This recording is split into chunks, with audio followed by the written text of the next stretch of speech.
how to fix we couldn't authorize your bank account on Vinted. So if you want to fix we couldn't authorize your bank account on Vinted, then just follow these steps. First things first, on your Vinted application, check your bank details.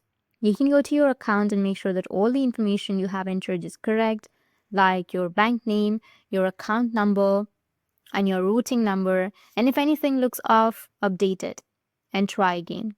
So some of the banks may not work with certain payment platforms, so you can double check support space or FAQs to see if your bank is listed as compatible with the payment system.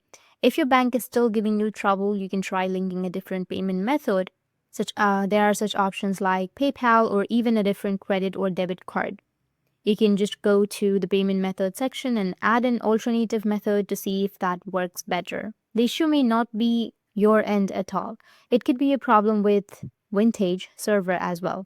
So check their social media pages or the Vintage help section to see if anything else has reporting with the payments, or if none of these steps work, you can reach out to the customer support team.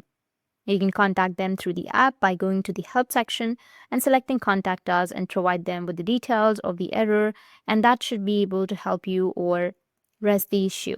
And that's how you can fix. And if you have any questions, feel free to comment below. Thanks for watching.